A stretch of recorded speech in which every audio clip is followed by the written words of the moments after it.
ఇక AP liquor scam కేసులో ED దూకుడు పెంచింది. లిక్కర్ స్కామ్ కేసుకు సంబంధించి మనీ లాండరింగ్ కోణంలో ఈడీ అధికారులు దర్యాప్తు చేస్తున్నారు. ఇవాళ వైసీపీ ఎంపీ మిథున్ రెడ్డిని ఈడీ అధికారులు విచారించనున్నారు. ఇక ఇదే కేసులో ఏపీ సర్కార్ ఏర్పాటు చేసినటువంటి సిట్ అరెస్ట్ చేసి జైలుకు పంపించింది. దాదాపు 70 రోజుల పాటు జైల్లో ఉన్న మిథున్ రెడ్డి 2025 సెప్టెంబర్ 29న బెయిల్పై విడుదలయ్యారు.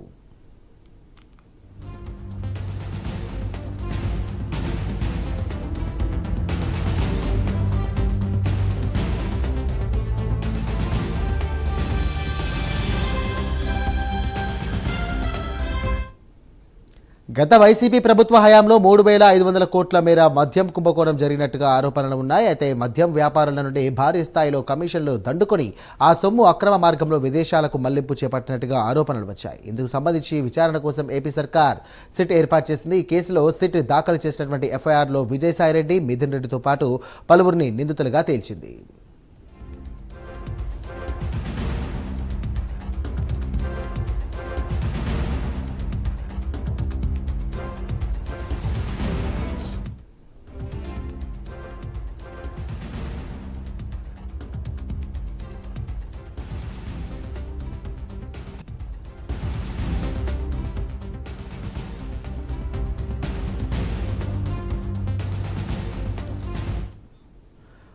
ఇక మిథున్ రెడ్డిని ఈ కేసులో A4గా చేర్చారు. ఈ కేసులో నిందితులుగా ఉన్న వారికి సమన్లు జారీ చేశారు, విచారణకు పిలిపిస్తున్నారు.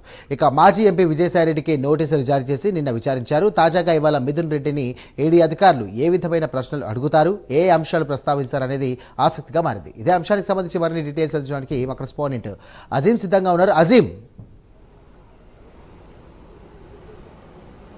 మరి కాసేపట్లో వైసీపీ ఎంపీ మిథున్ రెడ్డి ఏదైతే ఈడీ కార్యాలయానికి వస్తారో ఈడీ విచారణను కూడా ఎదుర్కొంటారు. ఏదైతే లిక్కర్ సంబంధించినటువంటి కుంభకోణం దాంట్లో భారీ ఎత్తున ఏదైతే హవాలా మనీ లాండరింగ్ జరిగిందని చెప్పి పెద్ద ఆరోపణలు కూడా వినిపిస్తున్నటువంటి నేపథ్యంలో ఈడీ ఈ సంబంధించినటువంటి విచారణ చేయనుంది. ఇప్పటికే మాజీ ఎంపీ ఉన్నటువంటి విజయసాయిరెడ్డిని నిన్న ఈడీ విచారణ చేసింది. ఆయన స్టేట్మెంట్ని కూడా రికార్డ్ చేసుకుంది. స్టేట్మెంట్లో కూడా చాలా స్పష్టంగా చెప్పారు. దీనికి కర్త కర్మ క్రియ పూర్తిగా కూడా రాజ్ కసిరెడ్డి, ఆయననే అడిగితే పూర్తి వివరాలు వస్తాయని కూడా చెప్పారు. కేవలం మిథున్ రెడ్డి సలహా మేరకే నేను అరబిందో నుంచి 100 కోట్లు అప్పు ఇప్పించాను అని చెప్పి కూడా చాలా స్పష్టంగా చెప్పారు. ఈడీ అడిగిన ప్రశ్నకే ఆ సమాధానం చెప్పినట్టు కూడా చాలా క్లారిటీగా చెప్పారు. దీనికి సంబంధించి జగన్ ఎక్కడా కూడా నాకు తనకేం చెప్పలే అని చెప్పే విషయాన్ని కూడా విజయసాయి తన స్టేట్మెంట్లో ప్రస్తావించిన విషయం కూడా తెలిసిందే. ఇక ఇదే కేసులో ఇప్పటికే ఏదైతే బెయిల్పై బయటకు వచ్చినటువంటి వైసీపీ ఎంపీ మిథున్ రెడ్డిని ఈరోజు ఈడీ విచారణకు రావాలని చెప్పి కూడా కోరింది. సో ఈడీ ఈరోజు మిథున్ రెడ్డిని కూడా ఇదే రకమైనటువంటి అంశాలను కూడా ఏదైతే క్వశ్చన్ చేసేటువంటి అవకాశాలు స్పష్టంగా కనిపిస్తుంది. మనీ లాండరింగ్, హవాలా,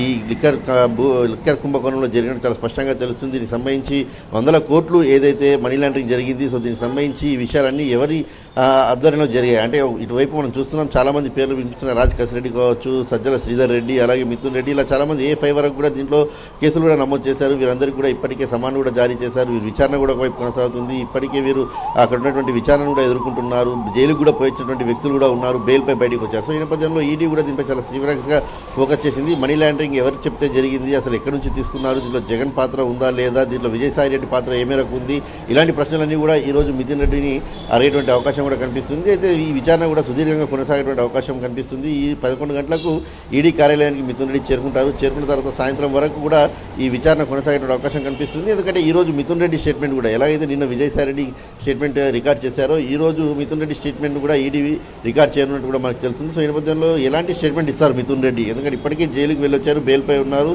దీంట్లో మనీ లాండరింగ్, హవాలా కేసు అన్ని జరిగిందని తెలుస్తున్నారు. దీంట్లో ప్రధాన పాత్రధారి అంటే ఏదైతే మిథున్ రెడ్డి సలహా మేరకే అరబిందో నుంచి 100 కోట్లు ఇప్పించారని చెప్పి విజయసాయి రెడ్డి నిన్న తన స్టేట్మెంట్లో కూడా చెప్పడం కూడా జరిగింది. సో ఇంకా ఈడీ దగ్గర మిథున్ రెడ్డికి సంబంధించినటువంటి అనేక ప్రూఫ్స్ కూడా ఉన్నాయి. సో అవన్నీ ప్రూఫ్స్ కూడా పేపర్ రూపంలో ముందు పెట్టి ప్రశ్నలు అడగడానికి ఏదైతే ఈడీ సిద్ధమైనట్టు కూడా తెలుస్తుంది. మరి ఈడీ అడిగే ప్రశ్నలకు మిథున్ రెడ్డి ఎలా సమాధానం ఇస్తారు, తన స్టేట్మెంట్లో ఏ అంశాలు చెప్తారు, దీంట్లో ఎవరి పేర్లు చెప్తారు, మరి ఈ కేసు ఏ మలుపు తిరుగుతుంది, మనీ లాండరింగ్ ఏ మేరకు జరిగింది, ఇలాంటి అనేక అంశాలు బయటకు వచ్చే అవకాశం ఉంటుంది. సో సాయంత్రం ఈడీ విచారణ తర్వాత స్టేట్మెంట్ రికార్డ్ చేసిన తర్వాత మిథున్ రెడ్డి మీడియాతో మాట్లాడేటువంటి అవకాశం కూడా ఉంటుంది. ఈ సమయంలో మిథున్ రెడ్డి మీడియాతో ఎలాంటి విషయాలు, అసలు ఈడీ లోపల ఏం జరిగింది, ఎలాంటి విచారణ జరిగింది, ఏ ప్రశ్నలు అడిగారు, ప్రశ్నలకు ఏ సమాధానం చెప్పాము, స్టేట్మెంట్లో ఏం రికార్డ్ చేయించారు, ఇవన్నీ కూడా చెప్పేటువంటి అవకాశం ఉంటుంది. కానీ పూర్తి స్థాయిలో ఈ లిక్కర్ కుంభకోణానికి సంబంధించినటువంటి అంశంలో మాత్రం ఆసక్తికరమైనటువంటి చర్చ అయితే జరుగుతుంది రాజకీయ వర్గాల్లో. ఏపీలో మరి ఎలాంటి పరిణామాలు చోటు చేసుకుంటుంది, ఏ వైపు ఈ కేసు తిరుగుతుంది అనేది మాత్రం చూడాల్సి ఉంటుంది. సాయిరామ్.